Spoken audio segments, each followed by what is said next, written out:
নমস্কার। Direct benefit transfer পাওয়ার জন্য আপনারা প্রত্যেকেই আধারের সঙ্গে ব্যাংক অ্যাকাউন্ট লিঙ্ক করছেন। ম্যাক্সিমাম মানুষেরই কিন্তু এই কাজটি করা আছে। এবার আপনারা যখন স্ট্যাটাস চেক করছেন এনপিসিআই এর অফিসিয়াল ওয়েবসাইটে এসে, এখানে কিন্তু কিছু কিছু তথ্য লেখা আসছে। যেমন আপনার আধার নাম্বারের শেষ 4টে সংখ্যা শো হচ্ছে, ম্যাপিং স্ট্যাটাস দেখাচ্ছে এনেবল ফর ডিবিটি, মানে আপনি ডাইরেক্ট বেনিফিট ট্রান্সফারের মাধ্যমে যদি কোনো টাকা আপনাকে পাঠানো হয় আর কি, তাহলে আপনি টাকা পাবেন। কোথায় পাবেন? ব্যাংক নেম হিসাবে দেখুন এখানে স্টেট ব্যাংক অফ ইন্ডিয়া, আমার যেমন এখানে লিঙ্ক আছে সেটা দেখাচ্ছে। এটা আমি লিঙ্ক কবে করিয়েছিলাম? 11/3/2025-এ এটা আমি কিন্তু ম্যান্ডেট করিয়েছিলাম, মানে ওই দিনই আমি আধারের সঙ্গে আমার এই ব্যাংকের অ্যাকাউন্টটা সিড করিয়েছিলাম। সেই জন্যই এখানে ম্যান্ডেট ফ্ল্যাগ ওয়াই কথার অর্থ হচ্ছে ইয়েস, অর্থাৎ ডিবিটির মাধ্যমে যদি কোনো টাকা আমার ব্যাংক অ্যাকাউন্টে আসে তাহলে সেটা আসবে, কারণ এখানে ওয়াই লেখা আছে, ম্যান্ডেট ফ্ল্যাগটা ওয়াই করা আছে। যদি দেখা যায় কারোর ম্যান্ডেট ফ্ল্যাগ এন করা আছে, তাহলে জানতে হবে তার ব্যাংকে কোনো প্রবলেম আছে, তাহলে আপনাকে কিন্তু ব্যাংকে যোগাযোগ করতে হবে। কিন্তু নর্মালি দেখা যায় যাদের এনেবল ফর ডিবিটি যে ব্যাংক করা আছে সেখানে ম্যান্ডেট ফ্ল্যাগটা ওয়াই লেখাই থাকে।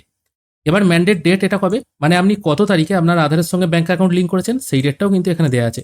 11ই মার্চ 2025 আমি এই কাজটি করেছিলাম। লাস্ট আপডেট 11ই মার্চ 2025, এটাই কিন্তু এখানে দেওয়া আছে। এরপর চলে আসছে ওডি ফ্ল্যাগ এন, আর OD flag avail date not applicable, ঠিক আছে।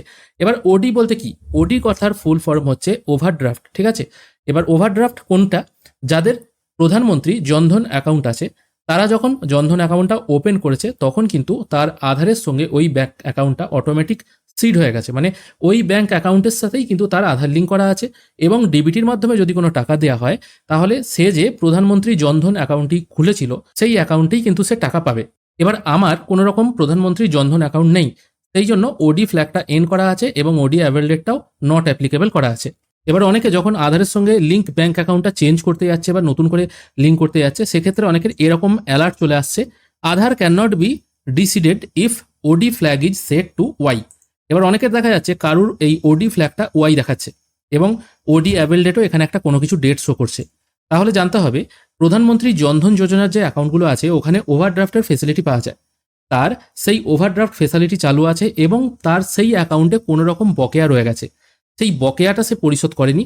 সেই জন্যই কিন্তু ডিফল্ট ব্যাংক অ্যাকাউন্ট প্রধানমন্ত্রী জনধন যোজনার যে ব্যাংক অ্যাকাউন্টটি আছে সেটাকে সে চেঞ্জ করতে পারছে না। তাই ফার্স্ট অফ অল আপনাকে ব্যাংকে যেতে হবে এবং আপনার যদি কোনো ওভারড্রাফট ফেসিলিটি থেকে থাকে বা কোনো যদি বকেয়া থেকে থাকে সেটাকে আগে ক্লিয়ার করতে হবে। ক্লিয়ার করার পর ব্যাংক যখন এনওসি দিয়ে দেবে তখন আপনি এই ওডি ফ্ল্যাগ যেটা ইয়েস আছে সেটাকে আপনি চেঞ্জ করে আপনার পছন্দ মতো কোনো ব্যাংক করতে পারবেন। এবার দেখা যায় যদি ওডি ফ্ল্যাগ ইয়েস করা থাকে তাহলে জানতে হবে আপনার প্রধানমন্ত্রী জনধন যোজনার কোনো অ্যাকাউন্ট ছিল বা সেটা হয়তো আছে, সেটাকে আপনি আবার নতুন করে চালু করুন, তাহলে ডিবিটির মাধ্যমে যখন কোনো টাকা পাঠানো হবে তখন সেই অ্যাকাউন্টেই ঢুকবে। আর যাদের ওডি ফ্ল্যাগটা এন করা আছে এবং ওডি অ্যাভেল ডেট নট অ্যাপ্লিকেবল দেখাচ্ছে তাদের কোনো সমস্যা নেই, কারণ আমার এরকম কোনো জনধন অ্যাকাউন্ট নেই। আশা করি এই ওডি ফ্ল্যাগ এবং ওয়াইএন এই ব্যাপারগুলি বুঝতে পারলেন। নর্মালি যাদের ব্যাংকের সঙ্গে সবকিছু লিঙ্ক করা আছে তাদের এটা ওয়াই থাকবে এবং আপনি কবে লিঙ্ক করেছেন সেই ডেটটাও কিন্তু এখানে মেনশন করা থাকবে, মানে আধার সিড আপনি ওই ব্যাংক অ্যাকাউন্টটা কবে করেছেন সেই ডেটটাও কিন্তু এখানে লেখা থাকবে। এই ডেটগুলো যদি ঠিকঠাক থাকে এবং এনেবল ফর ডিবিটি যদি লেখা থাকে তাহলে জানতে হবে আপনি 100% অন্নপূর্ণা ভান্ডারের টাকা বা ডিবিটির মাধ্যমে যে টাকাগুলো পাঠানো হয় সেগুলো 100% পাবেন, কোনো রকম কিন্তু সমস্যা হবে না। অনেকেই প্রশ্ন করেছিলেন, তাই তাদেরকে নিশ্চয়ই জিনিসটা বোঝাতে পারলাম। আজকের ভিডিও এখানেই শেষ করছি। ভিডিও যদি ভালো লেগে থাকে অবশ্যই একটি লাইক করবেন। ভিডিও দেখার জন্য অসংখ্য ধন্যবাদ। ভালো থাকবেন।